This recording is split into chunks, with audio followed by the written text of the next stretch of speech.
auto-entrepreneuriat ak financement participatif ndax Génération Sali yéene mooy bépp taalibe génn ci daara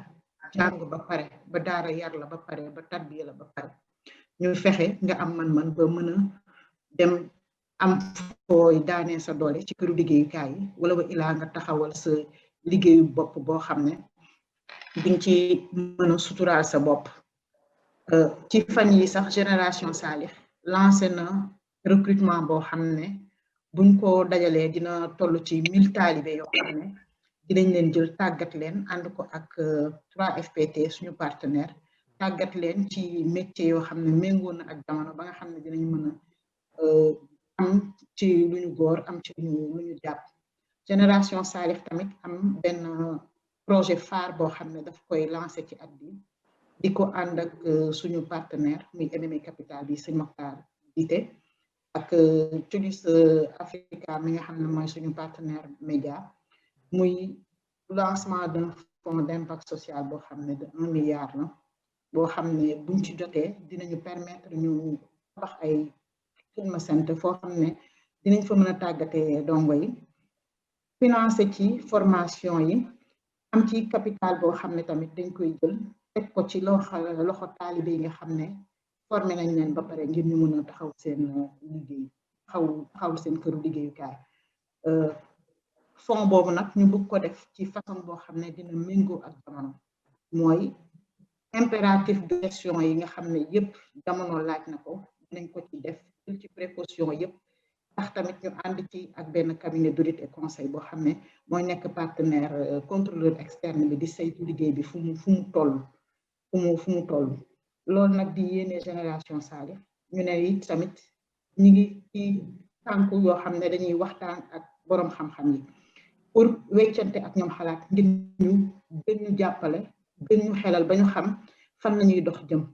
ñu rafetal doxin bi sellal ko ba bu ñu defee ba pare ñëpp gis ci seen bopp ñëpp kontaan bu ñu nee ñëpp nag ñi ci njëkk jiital mooy suñu daara yi parce que ñooy suñu partenaire privilégié dongo yi ak seeni waajur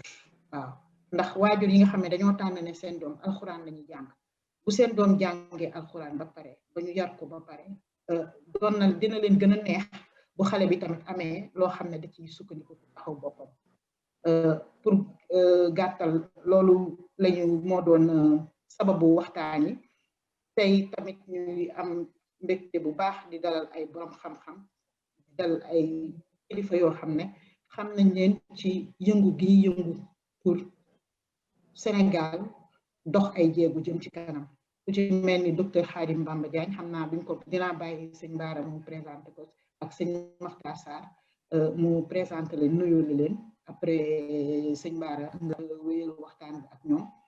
man moom comme ni ma koy waxee chaque jour rek élève la boo xam ne ma fi teg Génération Sali nee na naa jël sama kaye bind li ruus ci waxtaan bi yëpp ma bind ko ndax ñun loolu mooy li ñu gën a ñor ñu déglu leen jëlee fi xam-xam boo xam ne dañ koy jëfandikoo bu soobee yàlla kon sëñ Bara ma bàyyi la nga commencé présenté suñu panélistes yi après nga wéyal waxtaan bi jërëjëf. incha allah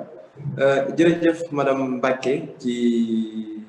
introduction bi nga def ci waxtaan bi di la sargal di sargal waa Génération Sali yëpp ci liggéey bi ñuy def ngir taalibe yi comme ni ma ko doon waxee suñu fàllu rek liggéey bi ñuy def liggéey boo xam ne état moo ko njëkkoon a war moo ko waroon a warloo donte nag ñun taalibe yi tamit am nañ suñu warugar te Génération Sali moom mi ngi bay wàllam donc ñu fas yéene jublu présenté suñu panélistes yi day rek am nañ ci ñaar yoo xam ne wax dëgg yàlla ak sujet bi ñu jël war nañ cee mën a waxtaan bu baax a baax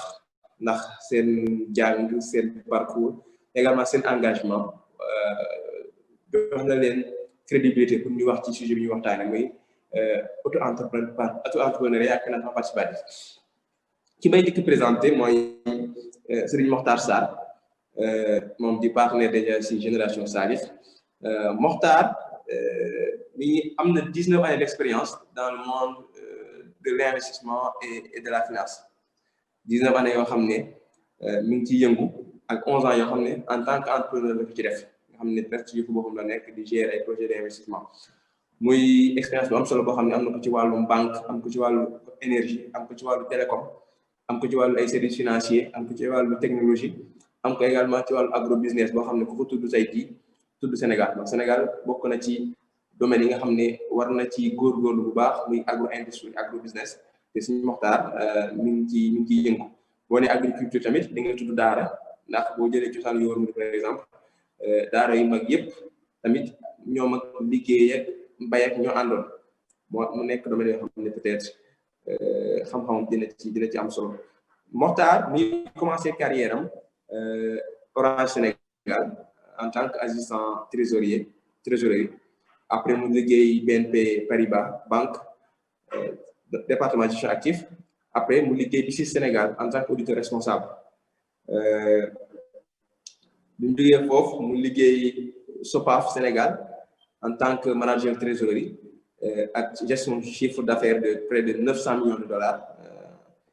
après tamit mu liggéey Next Global Solution boo xam ne tamit beneen mbokku taalibe moo fa nekk mu nekk vice-président chargé des marchés internationaux et de la finance de marché. Ginnaaw loolu à partir de 2011 mu rejoindre Alkram Investment groupe boo xam ne groupe investissement bu mag mu nekk seen directeur fii ci Afrique mu liggéey ay at liggéey si ay projets yu rëy yoo xam ne si pays yu bëri am yoo xam ne biir Sénégal la nekkoon bu mel ne projet Africa Énergie bi mu levé fa plus de 760 millions de dollars donc mu nekk parcours bu intéressant à partir de 2016 nag mu lancé wu ci comptam moom benn associé mu lancé M&A Capital nag comme na ko waxee mu nekk société d'investissement boo xam ne wax dëgg yàlla mi ngi jël place am ci réew mi ci domaine yu bëri boo waxee agriculture leneen boo xoolee fu mel ne Touba ñoom ñoo lancé M&A ñoo lancé chaîne de restaurant Aux Merveilles lancé ko tamit Tivaouane mu nekk une manière de montrer que Sénégalais yi mën nañoo dugg si yenn secteurs yi ak seen fonds bopp teewal fa économie Sénégal nga xam ne Sénégal bu nekk dëkk boo xam ne rek ay doxalin ñooy ñëw investir fii donc Sénégal yi tamit dafa fay am seen place instant bi tamit Sëñ Mokhtar bokk ci initiateur société d'investissement bu mag tamit tudd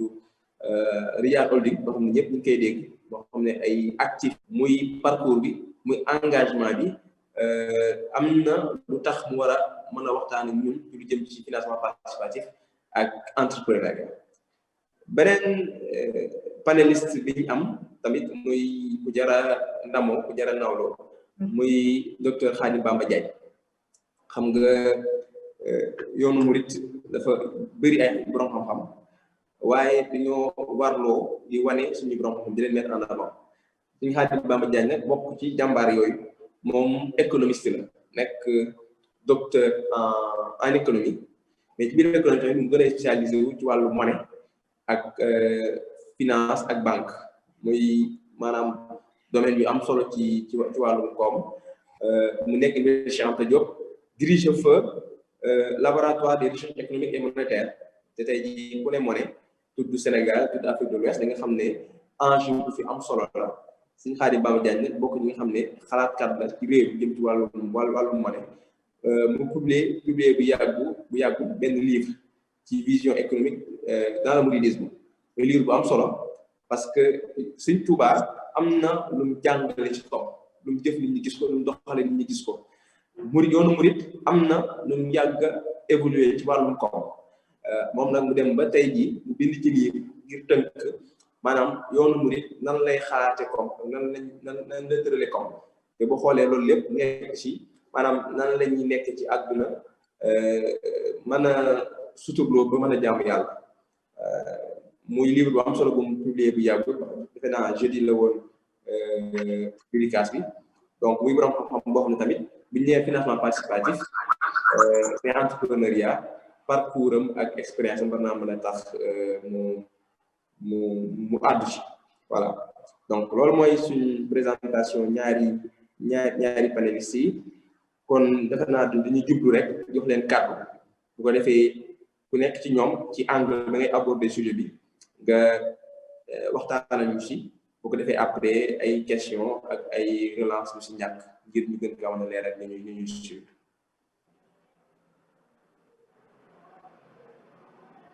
donc sëñ Mokhtar bu fekkee ne jàppandi nga.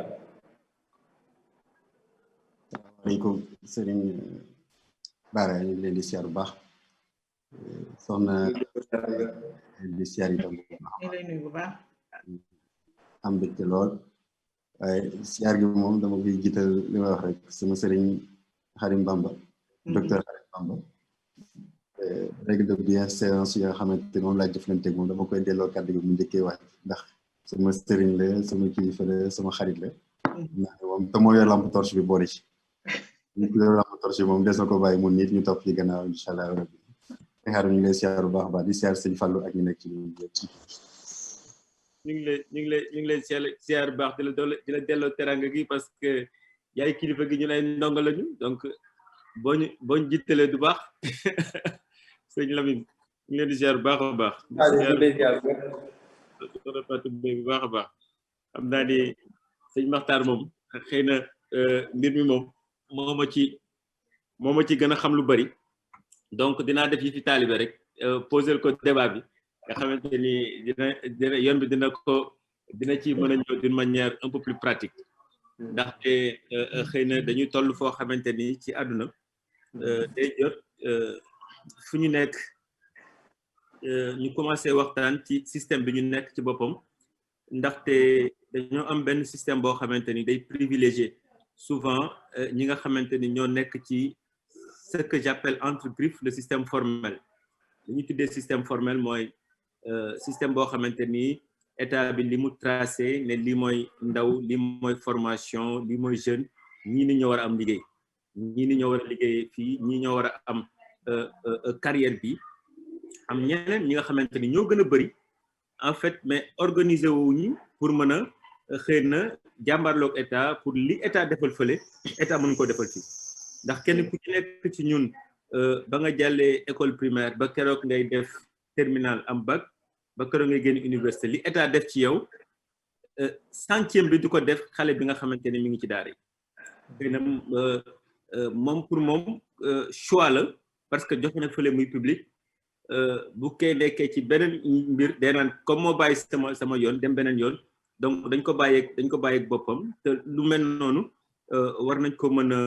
rectifier surtout nag bu ñu amee lu ñu bëgg ci dëkk bi ndaxte amul ñaari Sénégal benn Sénégal la ñu nekk ci daara ji ak ñu nekk ci école bi yëpp ñoom ñoo mujjee Sénégal xam nu ma koy mën a wax mooy finalité bi daal ñoom ñëpp fii la ñu nekk ñoom ñëpp fii la ñu jariñe bu ñu baaxee Sénégal la ñu baaxal bu ñu amee safaan gi tamit Sénégal ñooy am safaan donc bu dee période boobu rattrapé nañ ko donc génération Saliha di xalaat ay issues ci ñooñu nekk ci daara yi dafa day loo xamante ni lu rafet la lu jekk la ndaxte ñooñu kenn xalaatul leen plan de carrière yàlla def na ci ñoom xëy na ñoo gën a résilient ñoo gën a ñeme coono ñoo gën a mën a adapté wu ci situation donc am nañu ay points positifs yoo xamante ni buñ ko présenté woon sax dans le système formel ñoom ñooy gën a neex a jëflanteel que ñeneen ñi ndaxte ñeme nañu lu metti xam nañu nu ñu liggéeyee parce que jàng nañu coonoy àdduna traversé nañu ay moments yu difficile am nañu expérience sur le terrain donc stratégie bi nga xamante ni moo ci des nag mooy am projet am na étude boo xamante ni bon je l'avais fait defoon naa ko pour état du Sénégal pour xool problème entreprise yi ci bëri xëy na financement bi am na ci doole waaye problème management la entreprise yi gën a am mooy problème fondamental bi entreprise yi am dañuy wax souvent entreprise yi tombé en faillite mais yu ci bëri du faillite boo xamante ni entreprise moo dem faillite c'était une faillite programmée maanaam man Khadim Bamba damay créer une entreprise ñu laaj ma Lamine Bara nekk état ne ma 25% yi da nga koy jox ay PME ma ne Maxtaar comme sama xarit naa créé benn PME dénk la ko nga gañal ma capital ma marché bi après delloo ma marché bi ñu tas PME yu bëri tombé en faillite c'est pas parce que liggéey moo tax mu tombé en faillite waaye dañ ko créé woon pour jàpp benn marché ça veut dire que boobu yëpp mi ngi ci dans le système formel maintenant ñi nga xamante ni nag dañoo nekk ci daara yi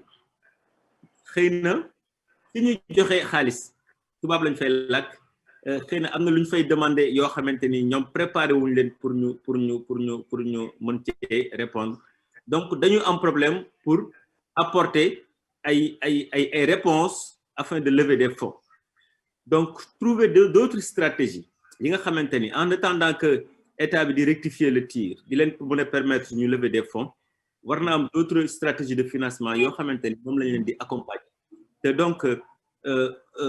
financement participatif nag foofu la amee doole parce que financement participatif yàgg na ci àdduna ñu ngi ko njëkk a utiliser au XVIIe siècle ba ñu defar statut de la liberté waaye boobu bañ koy njëkk a utiliser c'était pas pour utiliser comme stratégie dañoo jaaxle woon rek ay nit dajaloo ne nañu xool nu ñuy def ba statut bi egg waaye boo xoolee nag dans la culture mouride en 1917 lay soog a nekk stratégie de financement ci la ko mouride yi adapté avec la construction de la grande mosquée de Diourbel comme stratégie de financement c'est-à-dire que loo xamante ni bëgg nga ko defaral sa bopp nit ñi dajaloo ku ci nekk génne waaye mouride ñoom sas lañ koy woowee moo sas moo tax dama ci waxtaan ak samay xarit philosophie ma ne leen il faut que ñu charger mot bi pour mën ko yóbbu à l'UNESCO ba ñu xam ni li ñu wooyee crowdfunding amul dara lu ko wutaleeg sas ci la sëriñ bi commencé woon ba muy tabax jumaa Njaareem ji sasu ñaar fukki ak juróom-ñett ba ma ko calculer ci franc constant mi ngi toll ci aujourd'hui 150 000 francs CFA mu ne leen lii nii dama bëgg bu ngeen koy def dina leen tax a garder seen ngor donc muy lu muri ci commencé boo xoolee même stratégie boobu la ñuy tabaxee jumaay Njaareem la ñuy tabaxee raay bi la ñuy tabaxee jumaay Touba moom la ñuy tabaxee Massalikul Jinaan donc c'est une stratégie de financement bu muriti adapté ba moom la ñuy tabaxee université bi nii donc et j'ai bien aimé aussi boo xoolee même Touba ci kanam stratégie de financement bu mu am c'est la même chose stratégie boobu la alors donc la même stratégie xëy na mën nañ ko adapter dans aussi l'entrepreneuriat mouride parce que xëy na fële dañ koy def pour accompagner des bâtiments religieux ou bien ay bâtiments yoo xam day jouer sur le spirituel wala loo xamante ni pour le bien-être de la population la comme li Touba ca kanam di def beneen volet mën na génnaat foofu boo xamante ni nag day prendre en charge xale yi nga xamante ni jàng nañu ba génn ñu war leen accompagner te accompagner boobu du rek pour man benn limite man dama jàpp ni xëy na loolu sëñ Maxtaar moo ma ci gën a tane tuuti mais ñun ñëpp ku ci murit rek di nga am xëy na parti booy xitmaal say voilà ñi nga mën a defal di nga am loo xam bëgg nga ko def pour la communauté donc organisation yi demee ni xëy na la première chose à faire mooy jéem a xool nan la ñuy def ba dajale ñi nga xamante ni yor nañu sax ay entrepreneur murit loolu am na solo parce que bu amee benn jonction entrepreneur murit yi mën na am benn fonds boo xamante ni du ma ne parce que état xamul asaka mais jullit xam na asaka parce que yooyu yëpp les grands investisseurs mourides les grandes entreprises war nañoo commencer xool si yooyu noonu nu ñu koy dajalee parce que boo nekkee ci entreprise yu tubaabe ak système tubaab bi mën nga bañ a génne asaka pour entreprise et pourtant jullit nga am na loo xamante ni ci alal boo fayee état fay lépp am na loo xamante ni suñu borom a ko moom yii nag mën na nekk loo xamante ni mën nañu wut financement bu structurant mooy loo xamante ni day durer dans le temps et dans l'espace am na ay financement yoo xamante ni day structurel mooy yenn ku nekk yenn entreprise yu mag yi parce que nit ñi mën nañ koy jàpp comme Touba ca kanam mais gis nga benn entreprise mag bu ci jàppee rek ci responsabilité sociétale de l'entreprise parce que stratégie yooyu ngay utiliser pour xam parce que entreprise yu bëri day neex ci ñoom ñuy naan def nañu RSE mooy responsabilité sociétale de l'entreprise 2% de leur bénéfice ma jox exemple mel ni Sonatel buy def xëy na 200 milliards de bénéfices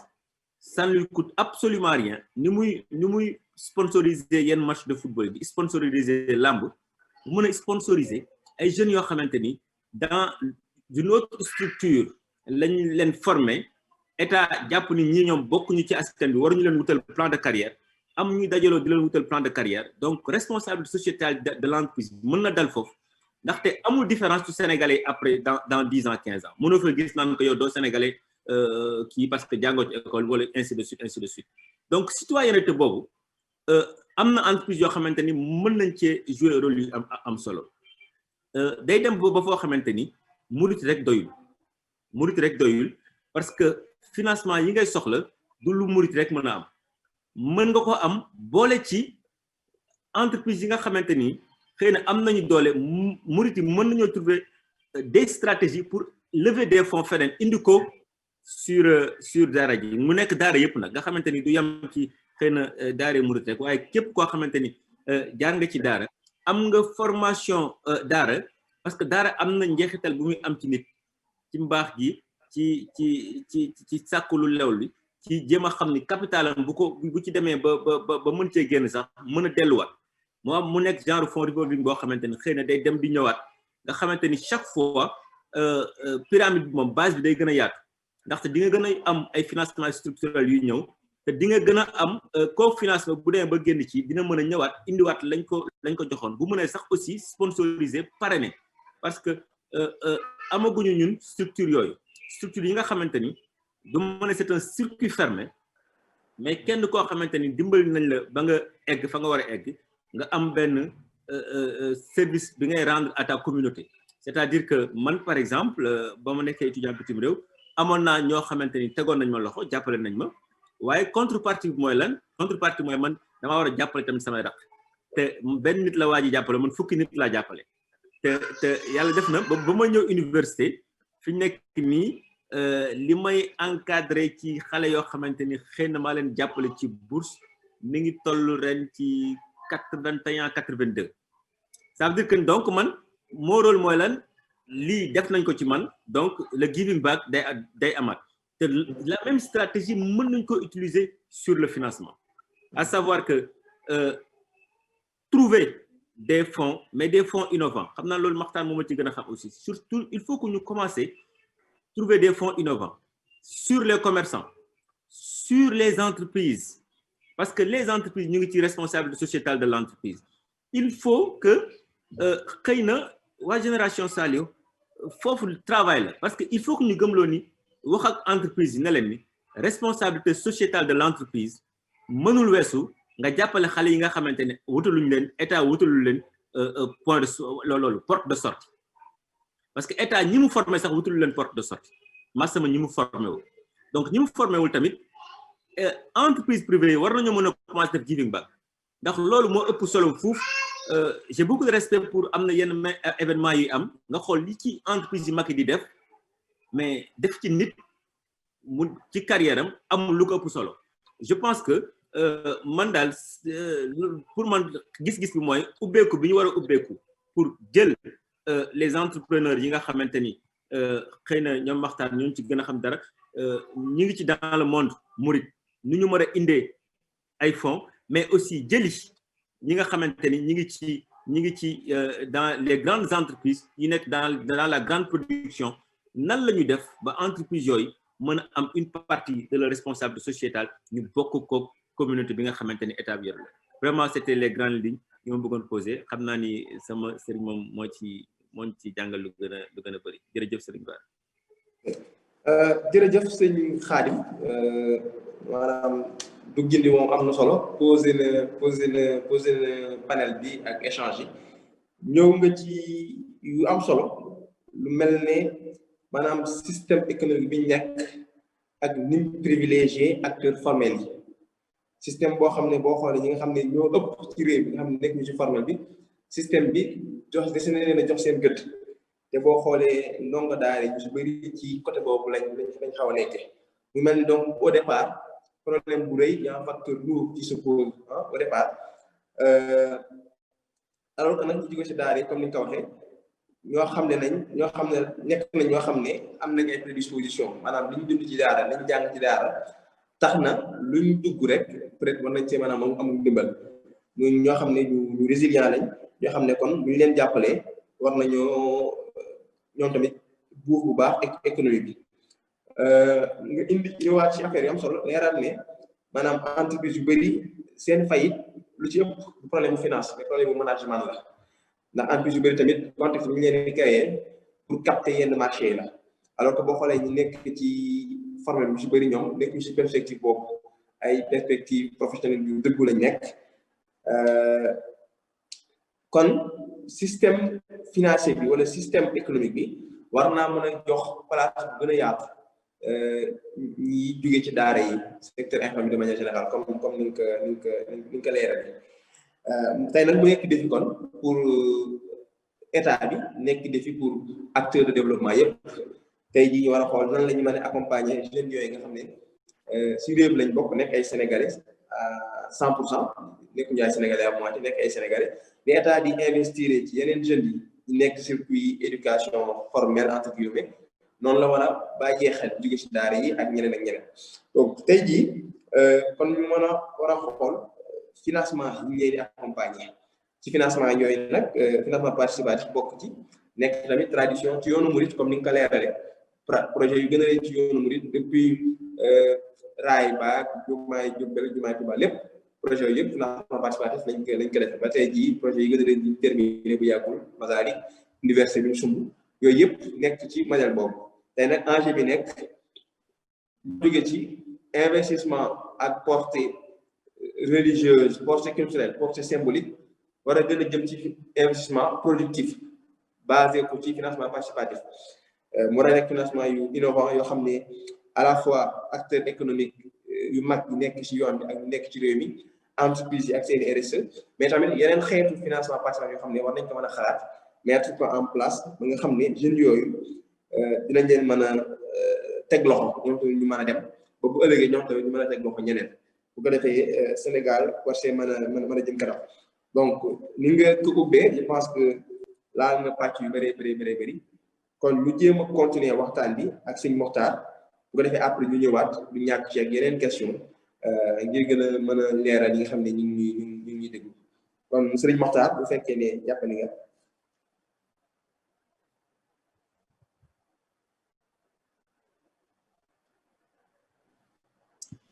waaw sëñ Bara defe naa sëñ Xaadim indi na effectivement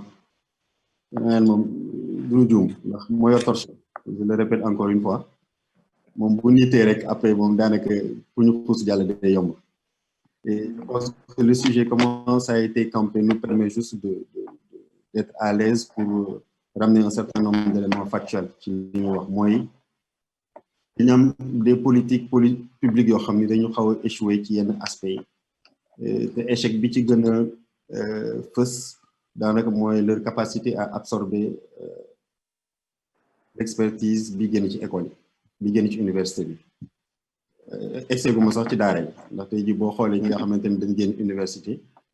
ñiy def école de formation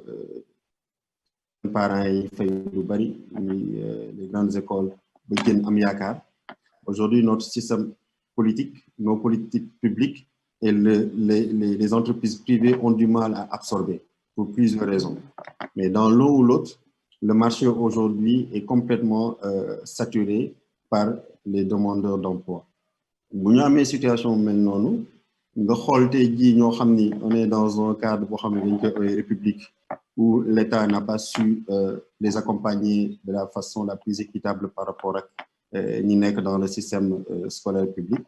kon ñu xam ni xëy na ñooñu seen situation moo gën a compliqué ndax ñii xëy na accompagner na leen ba ñu am formation am qualification pour war a am liggéey mais gisuñu liggéey mais ñii sax da leen fàtte sax formé mooy tey jii ñi nekk ci daara yi ñi nga xamante ni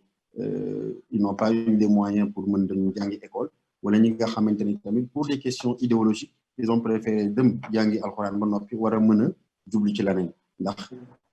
un Sénégalais moom c'est un Sénégalais ku nekk da nga koy fekk si ci li nga xamante ni noonu la gis-gisam tolloo parce que l'État c'est une combinaison d'ensemble yoo xam ni hétérogène te il faut ku nekk mën si gis sa bopp donc defe naa ni situation boobu nag moo indi ñu mën a commencer wax l'entrepreneuriat parce que entrepreneuriat bu ñu ko jëlee mooy demal sa bopp mooy sumb loo xam ni yaay xëyal sa bopp kenn yilif la yaay xool loo xam ni mën nga ci dugal dërëm génne si ñaar dërëm wala dugal si ñaar dërëm génne ñetti dërëm parce que dem nañ ba tey jii dans le système formel ni que sëñ Bamba waxee tout à l'heure ñooñu gisatuñu benn solution pour am un emploi da ngay déposer 100 CV boo ci amee ñaari tontu bu la wax ni la mënuñu la jël sax taw feex la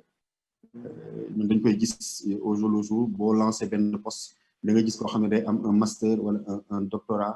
ñëw ni la je suis prêt à prendre un poste de serveur wala un poste de nettoyeur comme nga xam ni on a touché vraiment le plancher en termes moral mais en termes aussi de débauché pour ñi nga xamante ni ñoo nekk dans un cycle formel jàng nañ ba am tey jii lijaasa kon ñu delluwaat tey jii ñooñu tey jii bu fekkente ni dañ taxaw foofu amul benn choix bu dul xool tey jii naka lañ mën a demale seen bopp waaye demal seen bopp boobu dañuy dellu si benn système traditionnel boo xam ni ñun ci yoonu murit ci loolu lañ cosaanu mooy boo xoolee muy commerce daanaka mooy entrepreneuriat bi gën a fës ci yoon bi ndax bi ñu génnee ci mbay mi def naa dañu ci doon déglu docteur Cheikh Gueye doon ci def waxtaan bu am solo mbay mi daanaka bi ñu commencé mbay di financer sunu économie di financer di lekk ba mbay mi commencé bari ñu commencé xool mbay mi ni ñu ko jaayee boo ko jaayee am si weccit boobu nga xool noo si jëndee leneen lu dul lu ñuy bayee wëlbatiku nag dugg ci système de commerce bi mooy un peu les prémices et les bases du commerce et de l'entrepreneuriat dans le commerce donc nga xam ni kon l'entrepreneuriat foofu le développement am commencé am ci biir Sénégal nga xamante ni gone yi dem nañ ba am seen lijaasa mais kenn embauché wu leen kenn jox leen emploi ñu ni kon bokk nañ demal suñu bopp nañu créé mais mieux baat bi ñëwee indi thème bi dafa am baat bu am solo mooy baatu auto-entrepreneuriat ndax la différence entre entrepreneuriat ak auto-entrepreneuriat daf ci am benn subtilité boo xam ne dafay reposer sur la notion de responsabilité et sur la notion de commitment mooy man entrepreneur laa yàlla may na ma mën naa gis naa projet boo xam ne mën naa ci dem damay impliqué wu dans l'investissement ba pare recruter ñoo xam ne maa leen di fay un entrepreneur à la base mooy koo xam ne tey jii da ngay nekk ci projet un investissement boo xam ne da nga koy initier waaye di fay ay salaire waaye auto-entrepreneur mooy koo xam ni daanaka moom amul emploi mais mi ngi def loo xam ne dina ko mën a permettre mu subvenir à ses besoins donc là on revient carrément sur la pyramide de Maslow en termes de besoins yoo xam ne moom lay wër mën a dugg ci activité uti ci lu bari amul emploi amul salaire yi muy fay chargé il est réduit au minimum waaye mi ngi nekk ci activité boo xam ne bu weer bi deewee dina ko permettre mu mën a suturlu si biir digganteem ak njabootam dina mën a fay ay charge weeram dina mën a continuer waat activité bi xool à peu près nu mu ko demee te kooku auto entrepreneur boobu bu demee ba xool ni la muy def commencé na màgg ba ni li des naa recruter maintenant il passe du stade d'auto entrepreneur à entrepreneur carrément parce que boobu amoon na beneen responsabilité boo xam ne dafa nekk ci loolu foofu nag bu ñu xoolee ñun tey jii suñu tissu économique nga xam ni surtout par rapport ak li tax ñu daje fi mooy génération Salih ñu xam ni kon ñi ci ëpp ñuy génn nga xamante ni bu leen génération Salih jëlee ci daara am na fu mu leen di jaarale ñenn ñi dañuy am tawfeexu ñu insérer leen dans des structures partenaires ñoo xam ne mën na leen jox liggéey waaye ñeneen ñi faaw ñu demal seen bopp nag moo jur auto entrepreneuriat bi nga xamante ni moom mooy sujet thème bi te war ko mën a comprendre comme koo xam ne laaju na ko mu dugg ci loo xam ni day uti ay salariés dama recruter à gauche dañ ko laaj rek mu doon loo xam ni un individu de moins parmi les problèmes et les besoins à régler dans la société doon koo xam ne duñ ko considérer comme un problème à régler mais day nekk comme koo xam ne neutraliser nañ ko mi ngi ci activité masalan day yar ay ginaar bu yoree ginaar ba weer bi dee mën na fay loyer mën na jox njabootam ñu dund mën na lépp lu ko war ci diggante société bi mu warloo ko yaaraat beneen bande dem bu demee nag ba taw fekk si ko mu am loo xam ne mën na ko yaatal il passe du statut d'auto-entrepreneur dafa fekk nag muy auto-entrepreneuriat ak entrepreneuriat boo ci jël ak dafa laaj li naan un capital humain et un capital financier et un capital formation bi nag defe naa ni moom la génération Salih di indi mooy li nga xamante ne moom lay dawal nga ñëw bu dee micro jardinage bi ñu demee Louga ci centre de formation professionnelle bi fekk nañ fa métier yu bari masalan fekk nañ fa gone yi di jàng sérigraphie fekk nañ leen fa ñuy jàng micro jardinage pâtisserie couture muy loo xam ni dañuy def ci ñoom un capital expertise capital formation boo xam ne bu ñu génnee bu ñu amee yeneen élément yi leen manqué rek dinañ mën a demal seen bopp loolu bu feetee boor nag mu am un capital humain boo xam ne day daf ci nit loo xam ni day changer attitude ndax li may wax encore une fois entrepreneuriat wala un chef d'entreprise dafa am ay aptitudes yoo xam ni moom mooy jiitu ci yow nga mën a xam responsabilité bi nekk ci yow si sa diggante ak sa jëmmi bopp mooy li la wër mais responsabilité bi nekk ci yow si sa diggante ak écosystème bi bu fekkante ne c'est des salariés nga xam ne am na lu la war sa diggante ñoom bu dee diggante état bi nga xam ne am na lu la war ak moom bu dee diggante ak les partenaires nga xam ne am na lu la war sa diggante ñoom donc loolu capital humain la boo xam ne on est dans des dispositions pour ou pas moo tax may faral di wax naan y a des entrepreneurs de fait et des entrepreneurs choisis entrepreneur de fait nag dafa bari mooy ñoo xam ne effectivement am na lu ñu dafa ñu commencé waaye bis bu opportunité emploi taxawee ñu bàyyi ko dem jël liggéey boobu entrepreneur choisi nag mooy ko xam ne moom ñor na xam na li mu bëgg lu muy metti bu fekkente ni tey jii am na ko proposé liggéey tamit lu liggéey bi neex danaa la baax na ci lii laa gëm lii laay dox waaye ñaar yooyu yëpp nag day feeñ si li may wax naan le capital humain et le capital managérial bi nga xamante ni day nekk ci nit ki tout le monde n'est pas censé être entrepreneur encore moins auto-entrepreneur dernier élément bi mujj mooy le capital financier ndax activité lu mu bon damay faral di wax naan entrepreneuriat wala auto-entrepreneuriat ñaari actif moo si jiitu bi njëkk mooy le facteur temps mooy yaa moom sa temps loo ci def rek tey jii xam nga ni bu weer bi dee da nga ko ci fekkaat et ça c'est un investissement mooy li wax naan un entrepreneur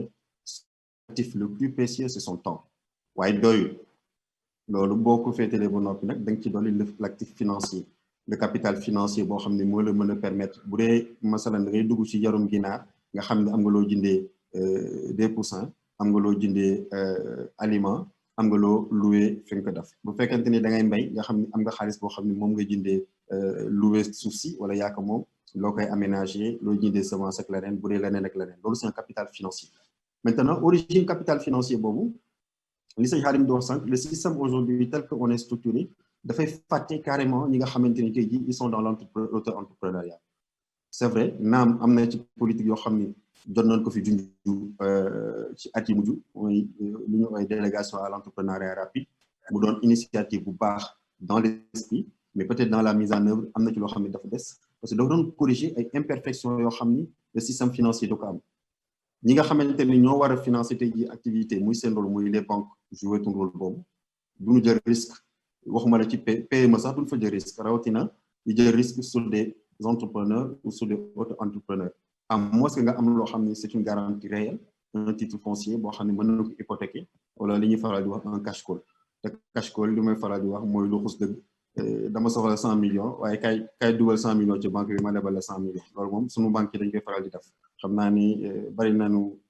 xam-xam pour mën a liggéey ci lu mel noonu ndax ku am 100 millions wax dëgg fa yàlla doo leble 100 te entrepreneurs yi yorunu li ci ëpp titre foncier yorunu cash call yorunu garantie seen passe-passe lañ yor te ils demandent juste aux banques de prendre des risques malheureusement le dispositif ou le système bancaire bi ñu am n'est pas favorable aujourd'hui pour financer l'économie informelle les PME encore moins ces jeunes entrepreneurs mais mieux boo ko duggee dans le cadre analytique tey jii il est même souvent déconseillé booy dugg ci entrepreneuriat wala auto-entrepreneuriat ngay jël bor ndax bor boo ko jëlee intérêt fekk la ci intérêt bu ñu ko waxee rek de façon analytique ci activité mooy lan ginaar gi dama ciy am rentabilité bu ma dugalee bande 100 000 francs bande bi dama ciy gagner 20 000 francs par exemple 20 000 francs yooyu bu dee bor nga financer activité bi intérêt day ñëw wàññi 20 000 francs boobu mooy loo xam ne day wàññi sa ay marge d'exploitation day wàññi sa marge ak li nga xamante ni tey jii moom nga waroon récupérer en tant que valeur ajoutée donc souvent en auto-entrepreneuriat il est déconseillé nga jàll ci de la dette même si jafe na parce que day wàññi marge yi te on est dans un pays où les marges sont extrêmement serrées moom lay faral di wax naan ratio de base yi ak comptabilité analytique moom mooy le nerf de lépp loo xam ne mooy auto-entrepreneuriat te defe naa ne su ñun bawol yi loolu la njëkk jàng jëndee naa fukk jaayee naa ñaar fukk sama marge fukk la fukk yooyu nag moo xool xëy na des fois nag duñ ci dugal charge yëpp pour mën a xam exactement sunu rentabilité waaye tey jii jumtukaay yi nga xamante ne génération Salih mi ngi koy joxe war na mën a permettre ñu évaluer lu mel noonu kon le capital financier bi nga xamante ni moo fi nekk tey jii n'est pas adapté pour soutenir auto-entrepreneurs yi wala entrepreneurs yi c'est un fait parce que ñoom li ñu wax naan dañu soxla de la douceur en termes de capital financier dañu soxla li naan du seed capital mooy loo xam ne da nga koy jëmbat mën na dox comme mën na mañ a dox dañuy soxla loo xam ni kenn du leen ci tànc bu weer bi dee weneen lii am na échéance boo war a fay ndax faaw ñu bàyyi leen ak seen sago ndax bari na ci entrepreneur yoo xam ni bu ñu xawee stressé tuuti rek planté business bi parce que tout simplement dafay metti si ñoom xamuñu yenn pression yi xamuñu yenn situation te loolu avec l'expérience qu'on lañ koy acquérir mais du loo xam ne boo ñëwee première année rek am na ci entrepreneur yoo xam ne bu leen oowee contentieux oowee rek leen ce dossier de dem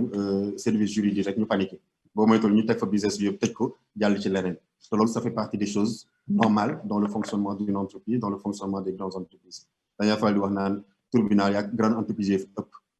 entrepreneurs yi moom dañuy ragal yegg fa mais ils n'ont pas été exposés à ces réalités jàpp na ni c'est fatal jàpp na ni c'est compliqué jàpp na ni loo xam ne tey jii waruñu ci dëpp alors que c'est inhérent à l'activité de l'entrepreneuriat ay fournisseur mën na denc client bi ne la fayuma la tey suba laa lay fay banque bi wala kela leboonu xaalis ni la mais il faut nga am capacité gérer ko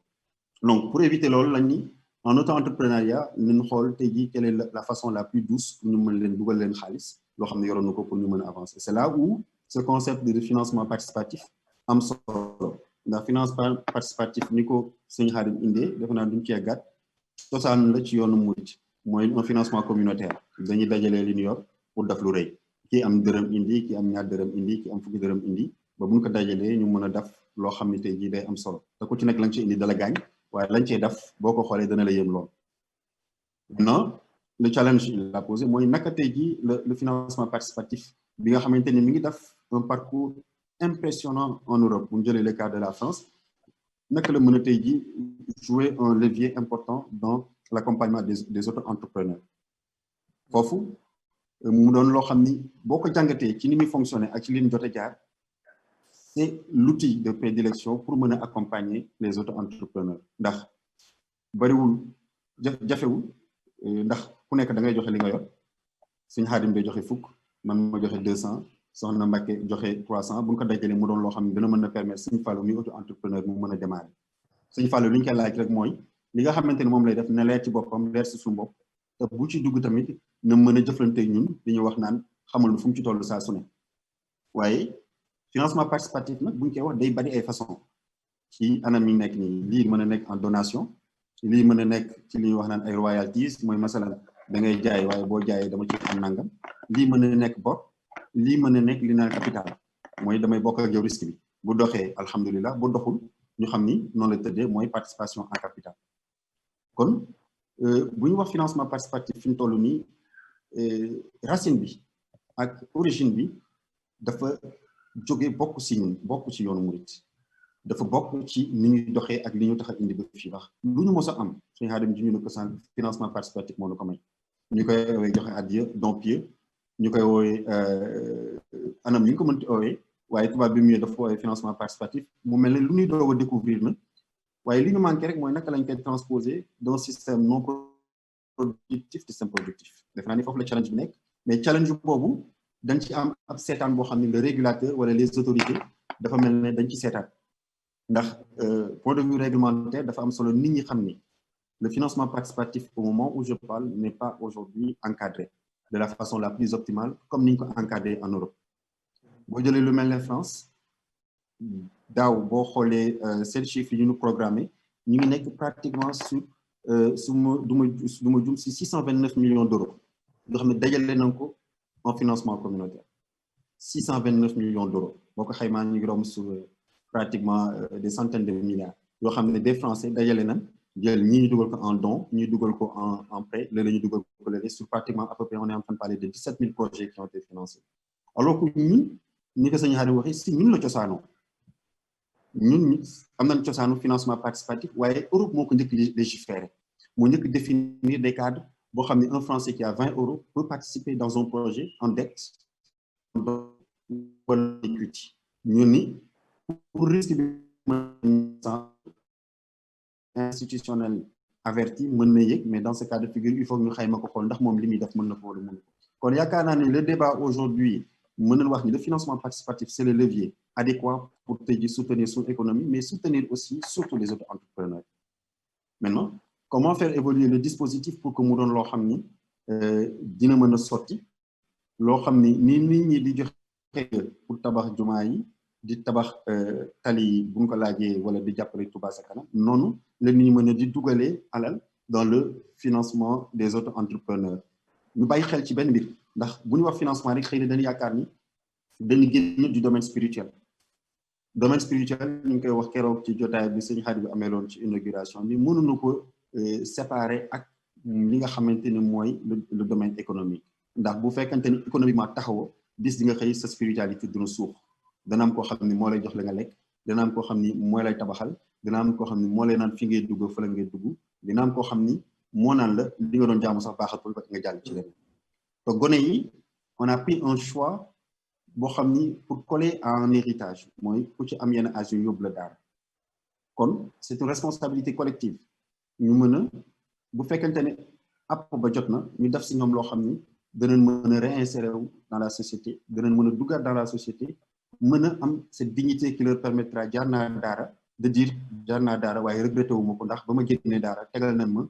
un lien boo xam ne dugg naa am naa formation am naa liggéey am naa soxna am naa ay doom te la ma war si ñoom manqué daf te bu sëñ bi wootee maa ngi yóbbu sama addiya tawfeex googu nag defe naa ni foofu la challenge bi nekk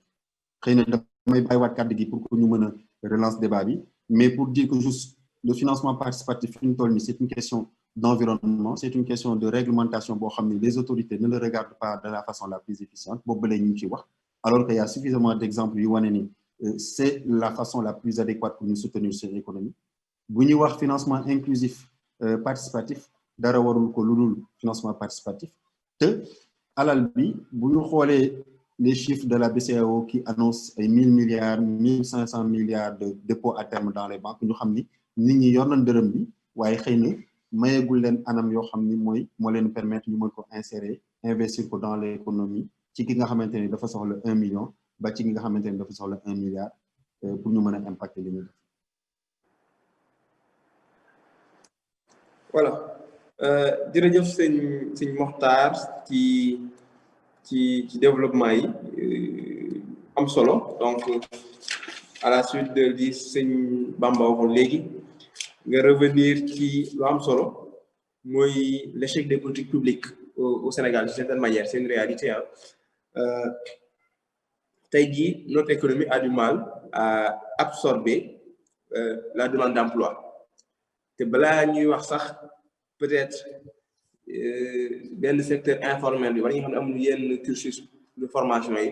ñi nga xam ne sax état investir na si ñoom former leen ñooñu tey jii état dafa tële ci insérer secteur privé mi ngi jéem waaye moom tamit tële na lool ngir jël jeunes yooyu yëpp utal leen xëy loolu maanaam mooy échec boo xam ne ñëpp teg nañ ci seen bët loo xam ne tamit Sénégal yëpp ñoo war a tey liggéey pour jënd ci loolu état ci kanam d'accord waaye tamit secteur privé ak yeneen initiative yëpp de développement yi tamit war cee mën a liggéey donc ñu gis ne buñ tënk ko ci loolu ñu gis ne ñi nga xam ne ñoo jógee si daara yi ak ñi nga xam ne peut-être jànguñu école française ñooñu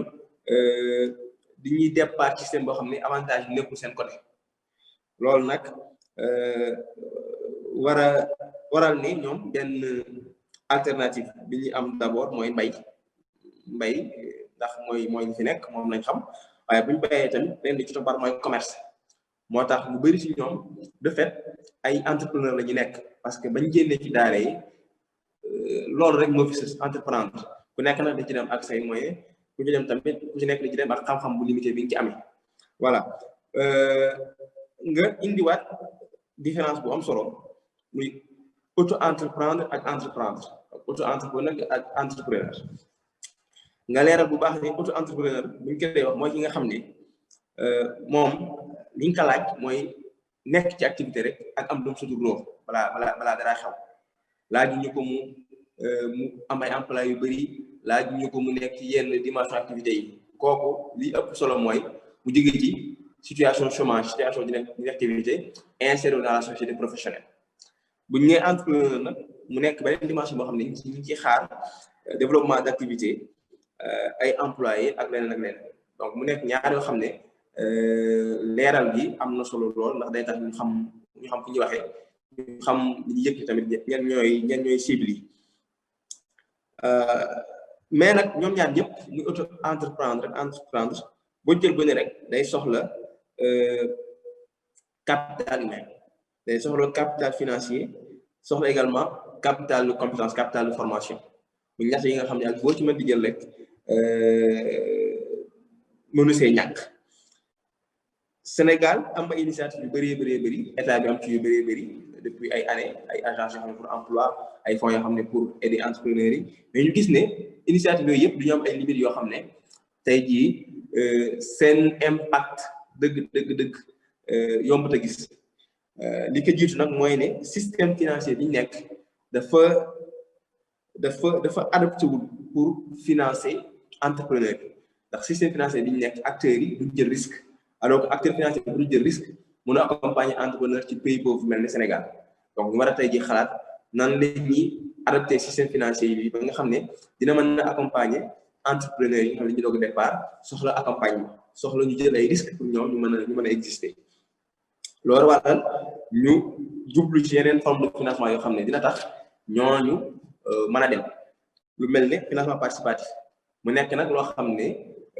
du lu bees ci Sénégal yàgg na fi lool tradition la fi te exemple dañu jëloon léegi rek mu yoonu murid ba léegi boo xoolee histoire am presque lépp ci financement participatif lañ ko teg muy ay addiya muy ay sas loo xam ne à chaque fois yoon bi wala communauté bi jàkkoonte naa problème wala loo xam ne war na kaa def rek si la sukkandiku ba ñu mën kaa jéggi li tax ñu gën a jublu ci financement participatif sax mooy ni tamit financement ci système classique bi parfois day xaw a diis ci entrepreneur ndax boo waree liggéey loo xam ne amaana auto entrepreneur bi defewul noonu da ngay ci gagné ko tout nga bëgg kaa partager ak banque bi wala ki la lebal xaalis parfois day gis ba nga xam ne benn instant doo bëgg lu jóge ci activité boobu nekk ci leneen donc moo tax financement boobu tamit jafe na waaye même boo société tamit parfois dina diis pour nga mën a suqali ci sa business financement participatif bi nag tënk la rek mais façon yi bëri na mën naa nekk don yoo xam ne dañuy maye mën naa nekk leble mën naa nekk tamit koo xam ne day dugg ci capital dëkkandiku waale ay risques comme entrepreneur bi yooyu yëpp nag mu nekk xeet yoo xam ne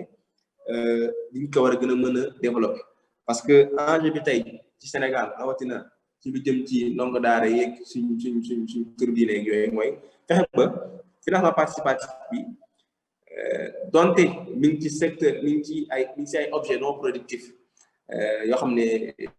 du ñàkk dina ci continuer dem loolu mooy di jiitu mais fexe ba financement participatif bi jëm ci ay secteur productif parce que loolu mooy mën a tax ñu mën a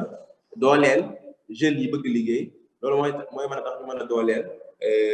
économie Sénégal parce que comme ni nga ko waxee informel bi am bëri na fi doole lool te tey jii ñooñu ñëpp soxla ko leen jàppale foog ñu xool fu ñu jëlee financement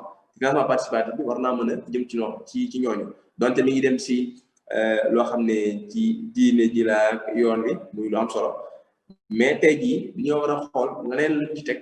ba nga xam ne jeunes yi nga xam ne ak jigéen ñi bëgg nañ liggéey am nañ yéene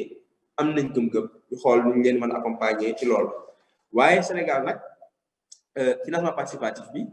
donte yàgg na fi lool ba léegi tamit am na fu mu waroon a egg foo xam ne eggu fa ndax bokk na ci tax eggu fa encadrement la amut te tey jii buñ ne dañoo bëgg jël financement boo xam ne daa bëgg a jàppale économie Sénégal dafa aajowoo système financier bi politique publique prendre en compte te encadrement boobu mooy tax bu gën a mën a mobiliser xaalisu Sénégal yi nga xam ne parfois ñi ngi nelaw ci yenn structures yi ci loo xam ne bu ñu xamoon ne mën nañ kaa dugal leneen loo xam ne dina gën a jàppale économie dinañ ko def ñu am fi exemple bu am solo ci France bi nga xam ne moom dafa encadré financement participatif tax ba français yi gën ko ñeme tax tamit ba acteurs économiques yi gën a ñeme source de financement participatif yi année yii ñu gis ne France pratiquement 629 millions d'euros levé nañ ko ci ay xeetu financement participatif muy loo xam ne ay dons lañu maye muy loo xam ne di kaa lebale muy loo xam ne ay engagement ci capital la pour accompagner ay entrepreneurs donc enjeu bi tey jii nekk Sénégal ñu encadrer financement participatif bi mais également bu boobaa Sénégal yi gën cee mën a dugg ñu gën a mën a accompagner acteurs économiques yi à la base parce que tamit économie moom diine ñoo ànd moom diine ñoo ànd liggéey ak jaamu yàlla la donc tey jii financement productif yi dañ ko war a gën a dooleel ci wàllu financement participatif donc loolu mooy li nga xam ne mooy Sëñ Moxtaar li nga xam ne si la dikkoon léegi ngir ñu mën a avancer damay sànni ay quelques questions rek bu ko defee pour ñu gën a mën a leeral li nga xam ne moom lañ fi wax léegi tey jii boo xoolee yoonu murit li nga am ci ay grand projet yu rëy bëri na fi mu nekk nii projet yoo xam ne mbokk taalibe yi ñu ngi ciy góorgóorlu bu baax a baax waaye boo xoolee tamit dans le domaine économique de plus en plus financement participatif mi ngi fi am doole boo xoolee Touba Ca Kanam donte sax deful financement productif de manière générale mais mi ngi investir ci yoo xam ne peut-être jóge na valeur symbolique mais di impacter dans le quotidien des populations de plus en plus tey jii li ma doon laaj ci Moxtaar mooy financement participatif dans le monde aujourd'hui en 2020 ban jàngat nga ci am.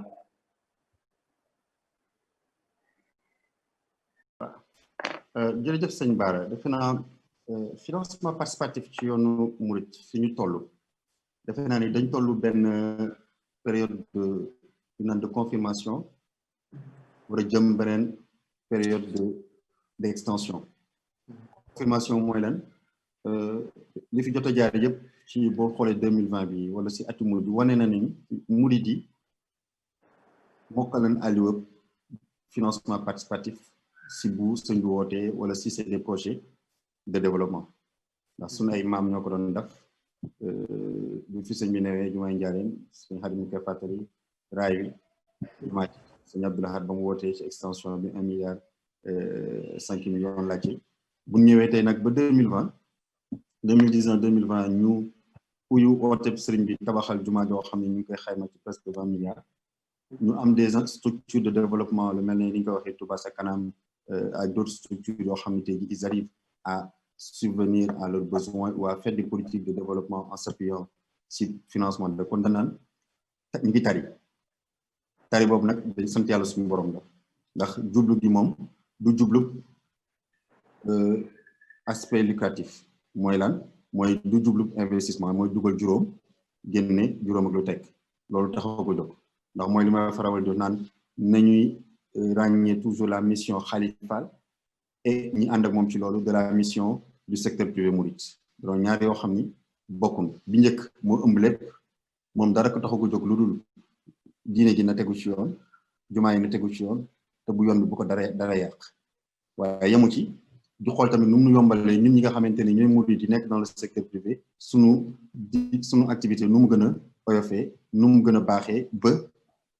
xewal gi gën a yokk tax leer na leen murid bu yor xewal moom da koy indil si bi adje gannaaw ba mu continue la mu def waaye ñu bàyyi xel ni la ma sang ba doon wax doole yoon bi bokkul ak doole murid yi doole yoon bi bokkul ak doole murid yi doole yoon bi moo gën a néew doole murid yi doole yoon bi ma ni ko mooy lan muy bu sëñ bi wootee mooy la murid yi di dajale indi ko waaye murid ba ca ne la ngay jël jox ko bu sëñ bi wootee am na loo ko bàyyi loo xam ni moom ngay sutur la moom ngay dugal ci liggéey bi moom ngay def leneen ak leneen te loolu boo ko dajalee moo ëpp li ñu jox yoon bi moo ëpp li ñu jox sëñ bi kon tey jii bu ñuy wax le statut du financement participatif yoon bi mooy la des ca gannaaw dooley yoon bi dooley murid yi naka lañ ko mën a soppee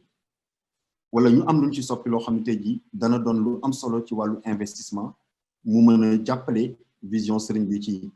créer liggéey ubbi ay buntu liggéey ubbi loo xam ne gone yi bu sëñ bi challenge bi mu jël ci université bi ñu xam ni bu université ku ko wax moom dana am ñu fa génn bu ñu génnee faaw ñu am liggéey bu ñu amee nii laata université du bi jafe-jafe jox gone yi lu liggéey bu ñu investirul dans des unités yoo xam ne c'est des unités porteuses ou génératrices d'emploi de masse dañuy ñëw rek renforcer li ñuy wax naan pipeline u chômeurs yi fa nekk te ku wax chômage wax oisiveté wax insécurité wax perte de valeur wax dugg la soo nekkul wax diine goo xam ne xëy na dana am loo xam ne da koy xaw a jaxase kon yaakaar naa ne fi ñu toll nii challenge bi dëgg si financement participatif mooy ñu mën a xool nag li ñu consolider naka lañ ko gën a téye defe naa ni lu mel ne Touba Ca Kanam tey jii ni ma ko waxee en tant que association dañu am une vocation boo xam ne c'est une vocation purement sociale d'ailleurs loolu moo tax ci seen levée de fonds bu ñu koy def mu doon loo xam ne xëy na du am jafe-jafe point de vue réglementaire ndax point de vue réglementaire bu dee da ngay def utiliser des moyens de communication pour mën a wax kaa leen jox ma investir bu dee ci entreprise li ngay def mooy li naan un appel public à l'épargne appel public à l'épargne doon loo xam ni le CREMF le conseil des marchés financiers ak Ouest africain moom moo jógee CREMF da koy encadrer ba ku ko bëgg def da ngay jaar fi ay port autonome de Dakar jaar fi Senelec jaar fi BOA jaar mu doon loo xam ne diis na métti na boo xam ni néew na PME rawatina ay association yi ko mën a def kon ñooñu seen liggéey moom daanaka loolu moo tax loolu moo leen ko may ñu mën a xam ni seen statut association moo leen mën a pay ñuy mobiliser de l'argent de façon publique parce que dañ koy def dans des projets de développement daanaka donation la daanaka don pied la mais bu ñu bëggee switcher pour que loolu ñu mën a jël la ca des dugal ko defee naa ne am na ci yoon boo xam ne lu mel ne Rijal Holding wane na ko waaye du doy ndax damay faral di wax naan yoon bi moom faw ñi def lu baax ñeneen def lu baax ñeneen def lu gën a baax ñu ñëpp ñu àndandoo jëm ci sëñ bi mu téyel na ko mu doon taw feex kon mën a structurer ba dugg dans le cadre réglementaire bi nga xamante ni moom la état bi définir moom la les institutions définir ñu mën a mobiliser l'épargne dans des investissements productifs mu ànd ak defe naa ne soxna dafa mbay wax junj na ko ci début bi mu ànd ak des cadres de gestion yoo xam ne c'est des cadres de gestion transparentes muy conseil d'administration muy des plans stratégiques yu leer nañ ñu mën a am ñoo xam ni boroom xam-xam ndax ñàkku ci yoon bi ñoo xam ne tey jii danañ xam quels sont les secteurs prioritaires foo xam ne moom la ñu war a mën a tey jii dugal alal bi mu war a mën a créer des emplois mais mu créer benn pérennité mooy loo xam ni dana jënd dara aj bu ci topp génn waat dara génn waat dara danaa ni foofu la challenge bi nekk ci wàllu financement participatif ci yoonu murit muy loo xam ni pour tënk ko dañuy consolider les acquis muy financement participatif orienté projet de développement ak projet religieux loolu sëriñ bi ak li ko war ñu ngi ci waaye que les hommes d'affaires mourides ak épargne mouride bi ñu mën ko utiliser dans des cadres structurés qui répondent aux normes de l'OHADA qui répondent aux normes de gouvernance yi nga xamante ni ñoom la laal daal ànd koog ñoo xam ne seen xam-xam màcc na en termes de gestion en termes d'investissement mais surtout en connaissance des risques et de la matrice d'opportunité bi nga xamante ni moo nekk ci dëkku Touba wala ci dëkk Sénégal de façon beaucoup plus large xam naa ne sëñ Xaarim dina am xëy na lu mu ci gën a suuxal ci wàllu boobu. incha allah jërëjëf sëñ Mokhtar ci leeral yi am na solo sëñ Xaadim maanaam leneen li ma koy laaj yàlla rek mooy aujourd'hui moom sëñ Xaadim nan ngay xayma potentiel u financement participatif biir Sénégal tey jii nii ak tamit état bi tey jii lan nga jàpp ne war na ko mën a def ngir mën a accompagner financement participatif tey ci réew mi. xëy na état ni mu ko mën a jàppale mooy permettre entreprise yi ñu mën a utiliser seen responsabilité sociétale permettre leen ñu mën a utiliser seen RSE jàppale yenn projet yi nga xamante ne structuré wu jëm ci yenn parce que ay loi la baax na mais état mën na accompagner lépp parce que ñi ngi jàppale ñoo xamante ni xëy na du ma ne amul benn solo li ñuy def waaye am na lu ko ëpp solo ndax ay nit la nga gis koo xamante ni day tëgg te toog këram sax teg ay matériel di waaye ñu koy sponsoriser di ci def xaalis bu bëri maintenant sénégalais yi war nañu di jaajëfal entreprise yi nga xamante ni ñoom ñu ngi xool fan lañ koy def foo xamante dina am njeexital ci société bi dina am njeexital ci communauté bi man loolu à chaque fois il faut que nit ñi di wane fulla ak fayda goo xamante ni di nga jël benn produit parce que simplement gis nga ni kii moom mi ngi participer ci subay ëllëgu société bi am na ñoo xamante ni xëy na ñoom seen yoon nekku ci moom ñoom fu buzz bi nekk la ñuy dem mais dina am ñoo xamante ni xëy na dinañ xool entreprise bi fu muy dugal xaalisam am na benn xarit boo xamante ni c'est un chef d'entreprise dama ko pousser ci sa responsabilité sociétale d'entreprise bu jàppale jumaa yi nekk ci koñ bi fexe ba recruter xale yi nekk ci koñ bi fexe ba courant bi mu koy fay courant jumaa ji fexe ba mais après dafa toog ba chaque gis sentir ni waa koñ bi respect bi ñu am ci moom nii ñëw di ko gërëmee man gis nga dëkk boo fi dëkkee doo fi ñëw rek di gagner sa xaalis di dem mais am na noo xamante ni boo ko defee rek nit ñi dañ lay boole ci seen bopp parce que xam nañ ni fàttewoo leen mën na ñëw dëkk def gagner xaalis bu bëri seen nekku ci am na ñoo xamante ne xëy na xamuñu mais ci ay organisation yi demee ni ñooy ubbi piste yi ñooy dem nekkoon ni yow li ngay gagné boo jëlee li ñi ko jàppale sa communauté sax état bi mën na la cee yombal waaye li Makhtar wax dafa am solo te ñu ngi ci doon waxtaan keroog rek xam naa dañ ci waxtaan souvent mag moom xam nga boo xoolee Serigne Mountakha mi ngi teg université borom xam-xam nag moom rôle mooy bu ñu tegee université rek balaa muy commencer sax nga war a xam lu topp ci université ndax université da ngay former boo former ñi ngay former nag bu ñu taawul leen dañu génn mel ni comme yi ñu former ci université pour nga taawu leen faaw nga xam lan moo ci war a topp ndax boo former nit ñu bëri dañu jàpp ni parce que Touba la amoon na ay daara université bi day mel ni daara yu mag a mag rek daara bu gën a ngand daara yi amoon Touba ñu bëri noonu lañ koy jàppe te boo ne université rek xam ni léegi dinañ ko capacité mu arabe ak français rek mooy différence ki ñuy formé ci yenn école de formation yi ak ki ñuy formé ci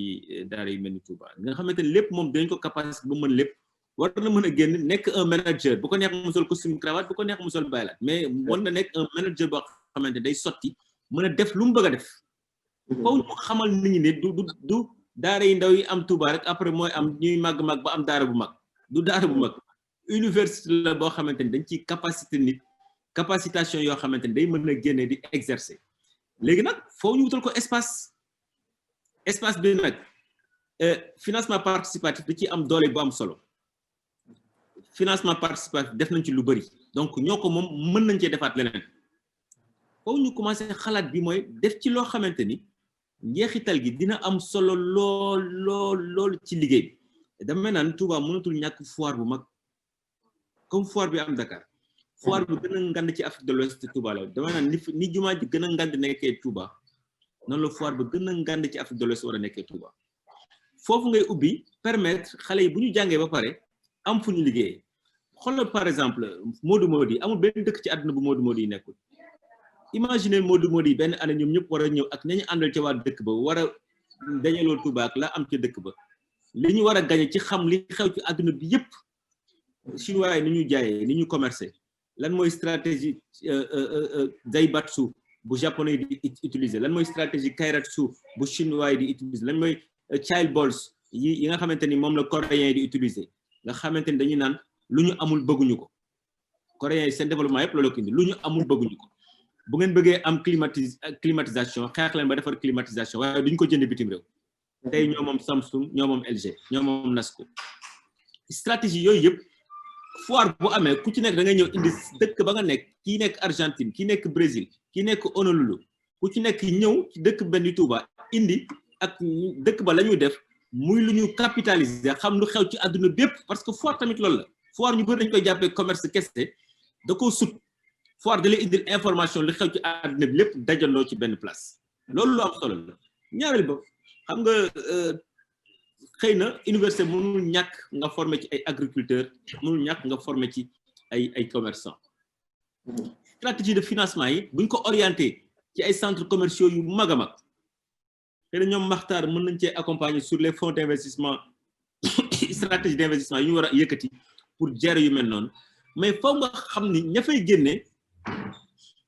il faut que ñu ubbi leen ay bunt yoo xamante ni bu ñu génne rek foofu la ñu commencé liggéey nga xamante ni da ngay am ay foire yoo xamante ay centres commerciaux yoo xamante ni ña fay dem xëy na dinañ xam diine dinañ xam Touba la mu soxla ci wàllu diine ci wàllu respectabilité dinañ am yaruk murit gi dinañ am diine ji dinañ xam nuñ koy gérer ba mu wuuteeg centres commerciaux yi am ci àdduna bi waaye lépp loo xamante ni centre commercial am na ko ci àdduna war na fa Touba waratul ñàkk ay hôtel yoo xamante ni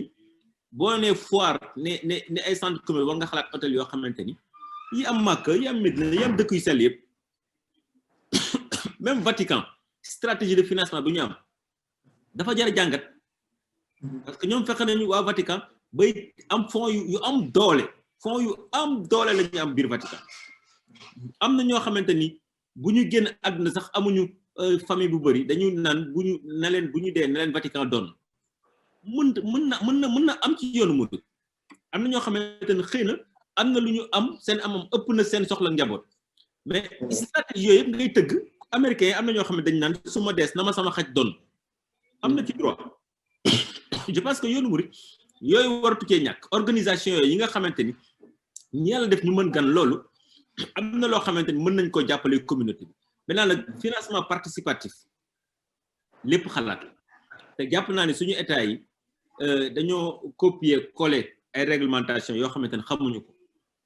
tubaab yi bu ñu bëggee ndax ci yooyu la ñuy jaar parce que xam nañu ñun yi ñu dañoo français dañoo tubaab ba dañuy copier rek coller léegi li ñuy copier nag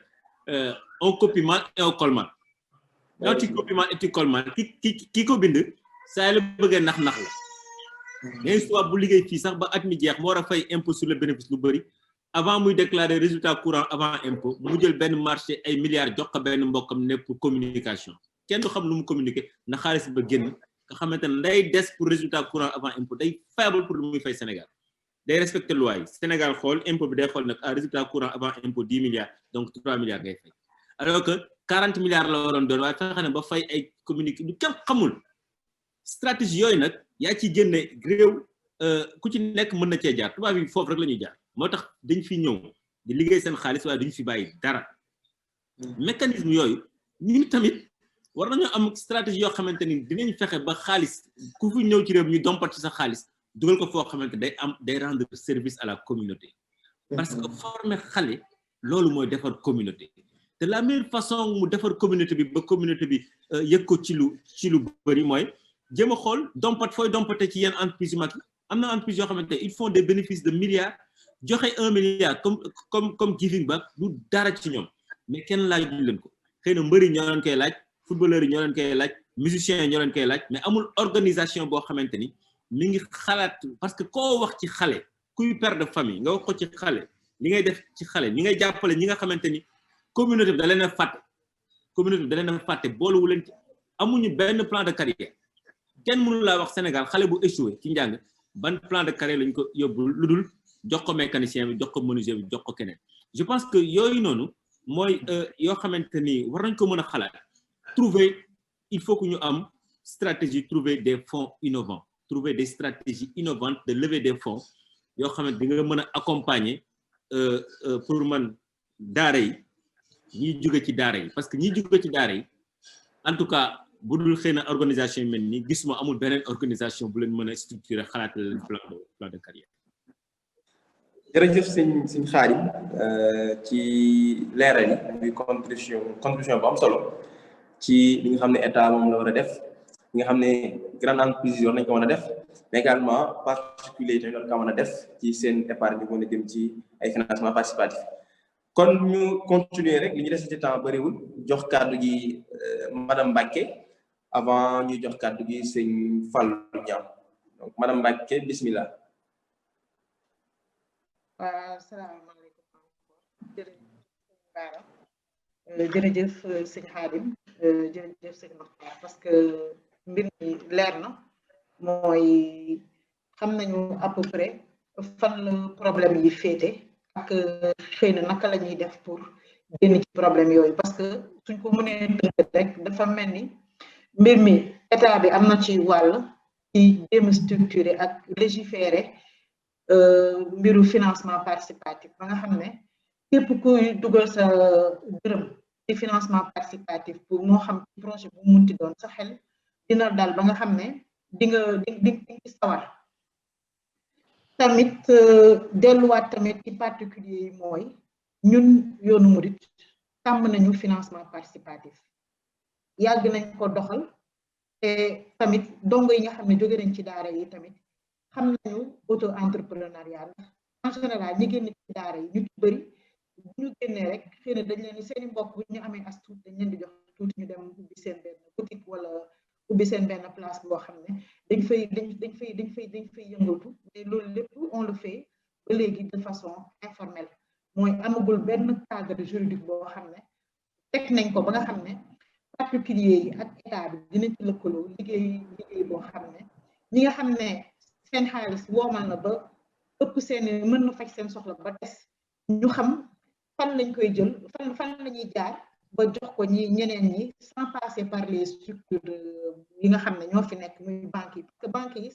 Sénégal li ñu seetlu ñun ñëpp mooy banques yi dañuy frileuse même léegi sëñ Mokhtar di wax entreprise yi nga xam ne sax dañu toog nii ñu créé leen ñu nekk fi nekk ay PME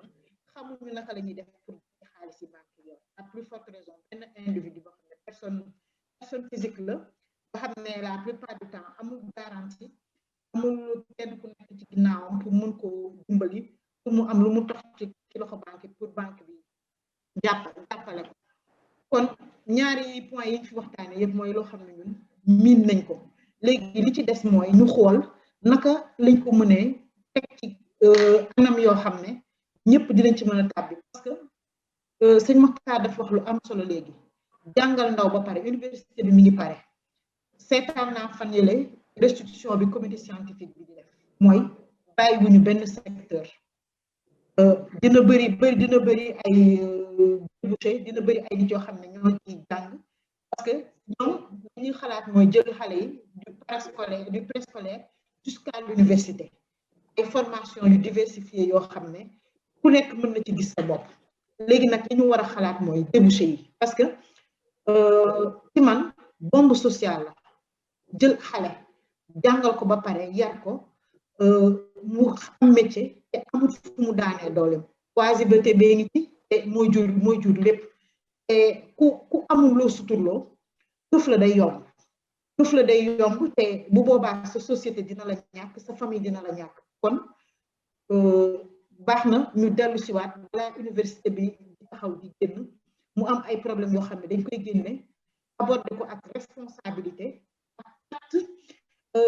ko ci loxo kilifa yi loolu boo war a génération Salih di def waxtaan yi parce que dañu bëri bu ñu tënkee yi yëpp génne dañ koy jël tënk ko defar ko ba mu rafet ñu jël ko teg ko ci loxo kilifa yi xam ne nag ñun lii mooy suñu gis-gis lii la ñu xalaat ne mën na saafara loo xam ne lii ñëw si suñu kanam di ñëw muy université bi parce que loo xam ne la su ma gisee murid yi niñ ci sooboo loo xam ne la luy ñëw léegi la kon jot na léegi ñu taxaw xalaat ci xool ndax dañ koy ànd ak état bi xool ndax ci suñu ay ressources propres la ñuy jël ñun murid yi nga xam ne am nañu di financer suñu activité ñu xool naka la ñuy organiser ba nga xam ne ñi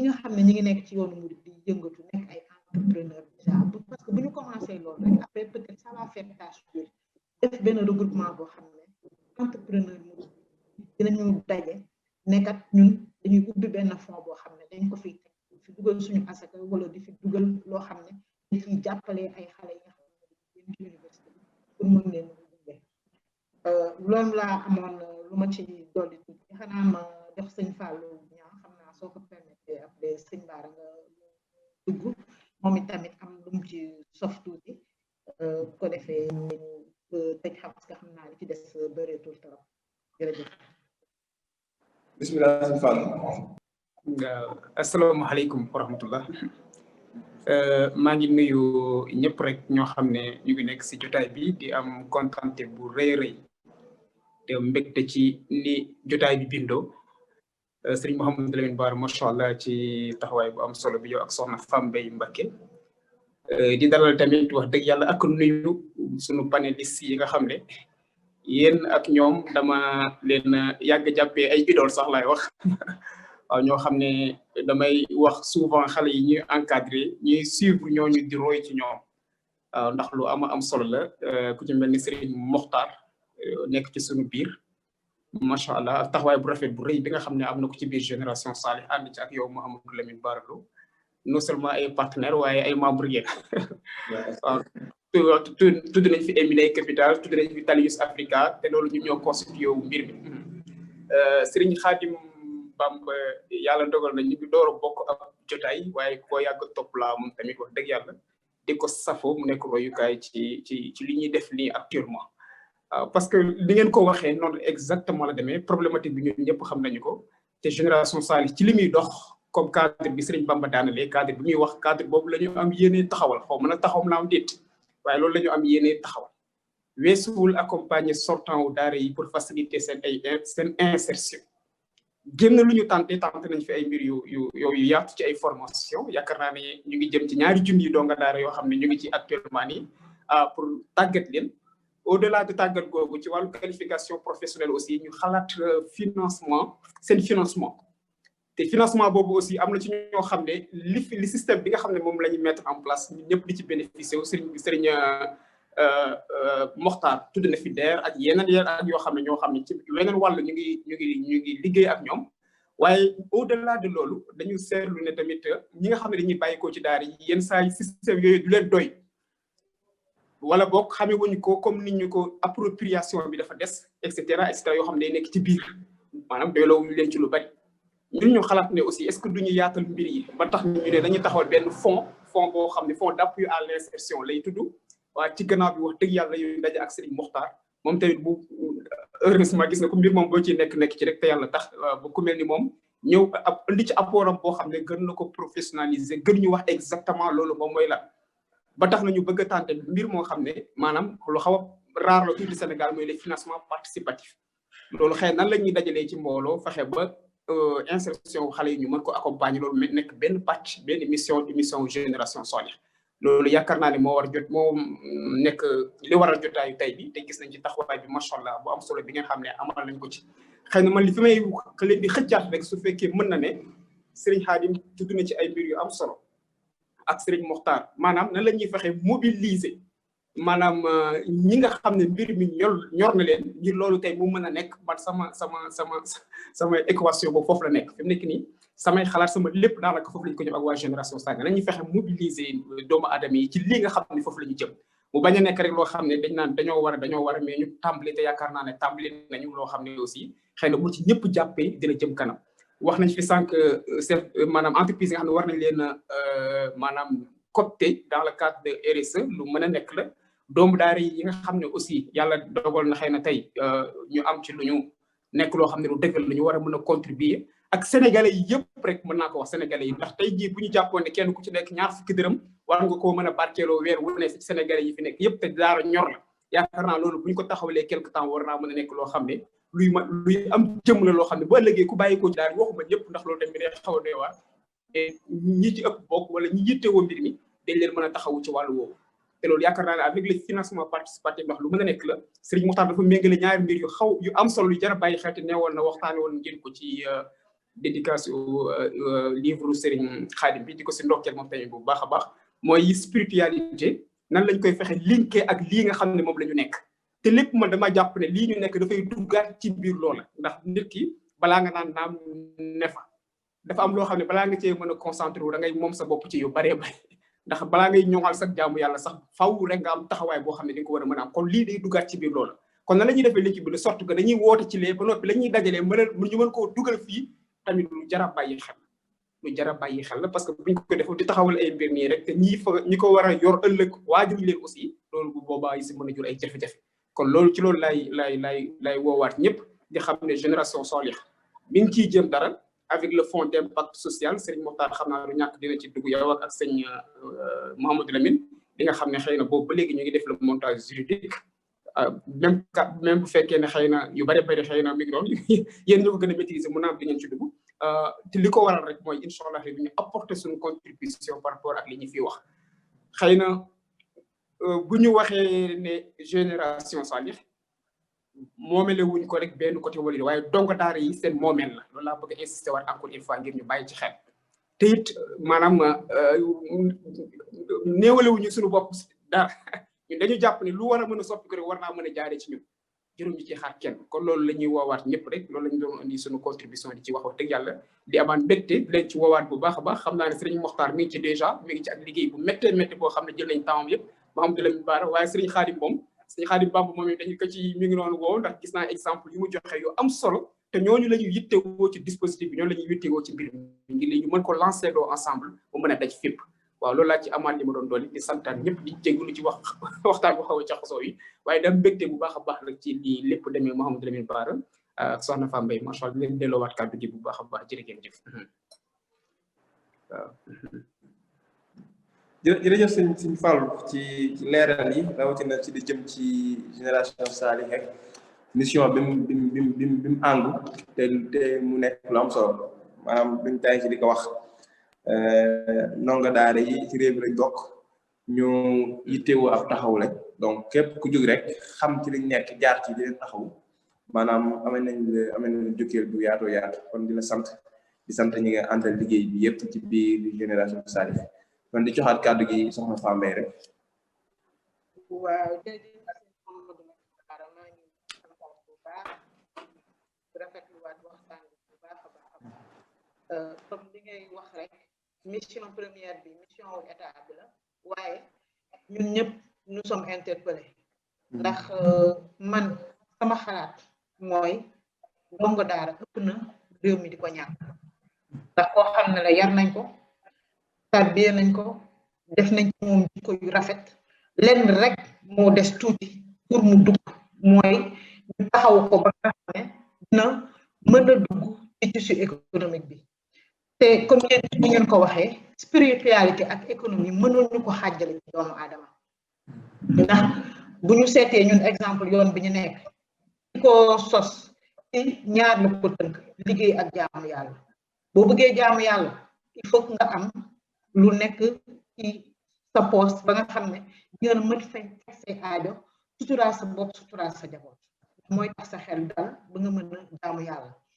te nit ki tamit dafa soxla être utile à sa communauté mooy tey jii tey nga nekk dongo daara jàng ba noppi taxaw am loo yëngatu yoroo loo xam ne tey jii bu sëriñ bi wootee di nga ci mën def dara dafay nekk gàllankoor ci yow te dafay metti moo tax encore une fois mission Génération Salih lii la muy mission boo xam ne comme ni ko sëñ Fallou waxee xëy na rëy na ci bët yi mais parce que xam nañ ne lépp lu sotti ci àddina rek ay doomu aadama ñoo ko sotti te volonté moo ko sotti ñuy sant bi nga xamee ne am na ñoo xam ne comme yow sëñ Mouhamadou Lamine Bara sëñ Mokhtar Sarr ak ñeneen ak suñu partenaires yoo xam ne ñu ngi jàppale bés bu ne ñu taxaw ak sëriñu daara yi nga xam ne ñoom ñoo nekk au cœur de l'action parce que ñoom ñooy suñu premier interlocuteur ndax ñoom la ñuy waxtaana ndax ñoom ñoo yore responsabilité xale yi gannaaw ba fa waajur yi yóbboo seeni doom sëñ Xaadim Bamba yow tamit gis nañu sa taxawaay bu baax ci yoon bi ak ci ni ngay xalaatee ci réew mi yëpp tamit maa ngi lay recruter man tey moom pour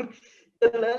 boole la ci biir Génération Salih incha allah pour nga gunge ñu parce que soxla nañu ay borom xam-xam soxla nañu ñu ñuy dimbali di ñu pour ñu jooyanti liggéey bi parce que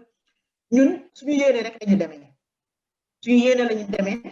mais soxla nañu xam-xam accompagner ñu bu baax a baax loolu moo tax ñu leen di woo ci waxtaan yi di ci kontaan bu baax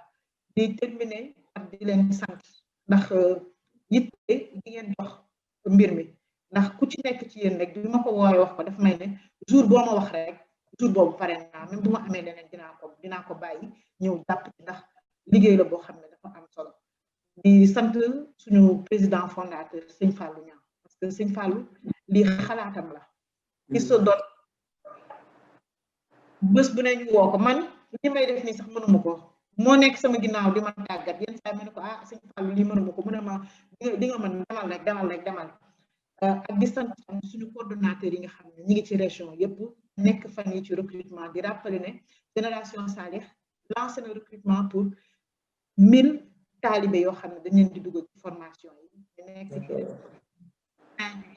Thiès Dakar ak Ziguinchor ñu ñaan ñëpp ñu jàpp ci liggéey bi dimbali ñu ci facilité suñu diggante ak sëriñ daara yi ba nga xam ne dinañu mën a dongo yi ñu taxaw leen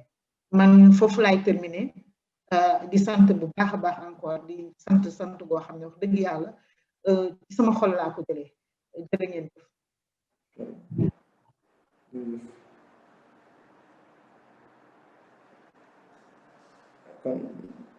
kon de daa mel ne kii bi xaw naa nekk sa cappaandal ba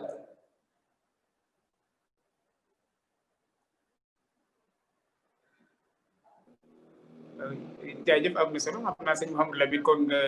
yegg sa gan ñi rek dina am solo sëñ Fall des naa teewlu li nga mujj wax waaw man xam naa nga yeewi sa gan yi rek dina am solo waaw incha allah kon wax dëgg yàlla jërë ngeen jëf waaw xanaa ne xool ñu ñaan rek waaw déet ñaan jërëjëf sëñ Ba jërëjëf soxna Fambaye waaw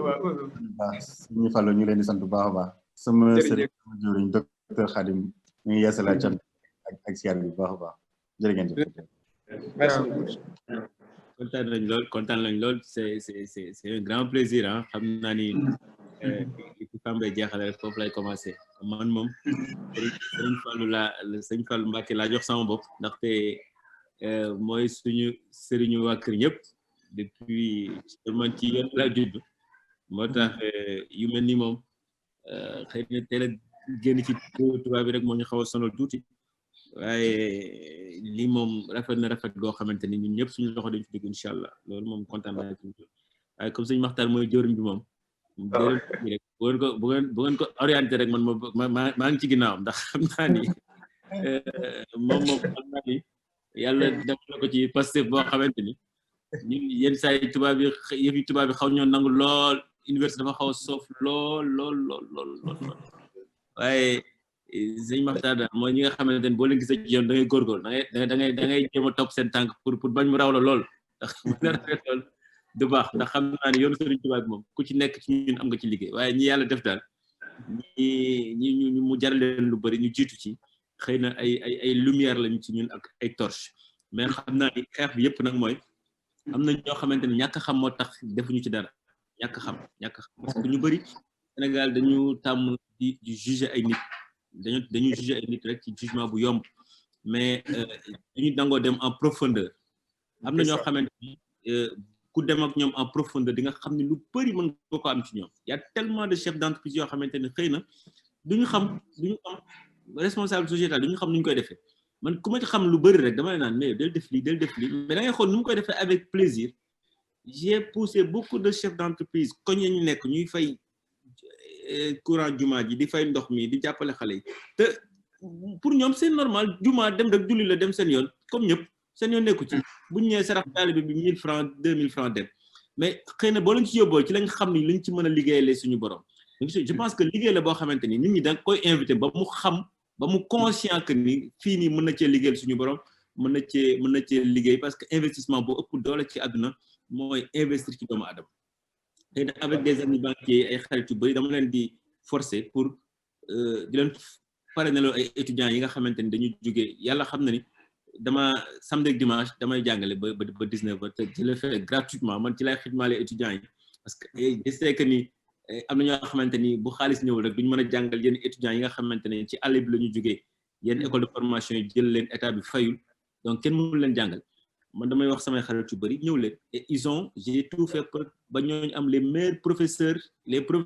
ñëpp di rêver ñu leen di jàngal samedi ak dimanche di sacrifier suñu samedi ak suñu dimanche di leen jàngal parce que pour ñun ji boobu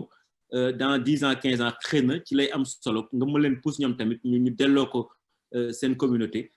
loolu daal pyramide boobu daal bu laloo dina wàcc ci lépp je pense que liggéey bi génération Serigne Salih di liggéey moom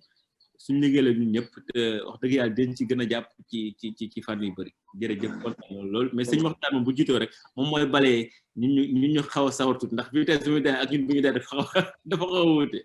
sant nañu bu baax a baax sant nañu bu baax sëñ Fall waaw jërëjëf dëgg yàlla ñoo gën a sant bu baax a baax ñoo gën a sant Serigne Khadim ba dëgg yàlla lii daal lu rëy la ci ñun comme ni ma ko waxee ci tàmbali bi rek lu rëy lool ci ñun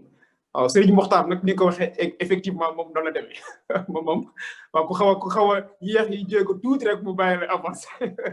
maa ngi toog soxna Fane Mbaye ne ko andi nga ñu am yitte ñoo xam ne ay aliru ñuy daw ci yoon wi moom beneen dimension la ba seen lu jot bariwul daanaka ci yu bëree bëri waaye alhamdulilah fekkoon ne lii rêve la ci ñun yaakaar nañu ne mi ngi bëgg a nekk réalité te dépp bi ñu àndee ak moom ba tey ak Serigne Mouhamadou Lamine Bara mi nga xam ne mi ngi ci suñu dispositif aussi suñu xel dafa gën a dal ci lu bëree bëri ndax yenn saa yi ngay jéematu di làmbatu xaw caa wéet lool waaye ñoom biñu ci ñëwee ba tey wax dëgg yàlla wéet googu daanaka ñu ngi sentir ne mi ngi dem ndànk-ndànk kon yaa ngi ci biir di santaat ñëpp rek soxna Fane Mbaye yow it wax dëgg yàlla taxawaay bi ak coono yi ngi ci daj c'est pas évident que lépp dajaloo rek mais incha allah rek bi comme ni ñuy wax rek léegi bàyyi doy apprendre en faisant incha allah lépp dina ñëw waaw mu dokk jàpp rek incha allah rek bi waaw sëñ Mouhamadou Lamine Bara Lo yow it waaw mi li may wax rek jeune cadre yi nga xam ne ci yoon wi ñu ngi lu bari ñu koy essayer di ko révolutionner franchement par yàlla na leen yàlla kattanal ba lépp li nga xam ne aussi maam suñu yéene la yàlla bay ñu ci ndam ak kattan jërë ngeen jëf sant nañ bu baax a baax waaw jërëjëf waaw merci beaucoup jaa ngeen jëf jërëjëf walilahi alhamdu. waaw jërëjëf.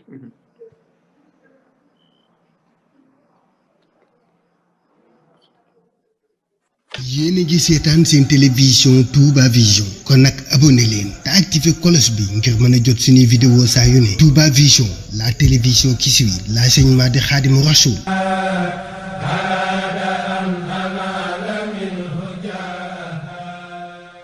yéen a ngi seetaan seen télévision Touba Vision kon nag abonné leen te activé cloche bi ngir mën a jot suñuy vidéo saa yu ne. Touba Vision, la télévision qui suit l'enseignement de Khadimou Rassoul.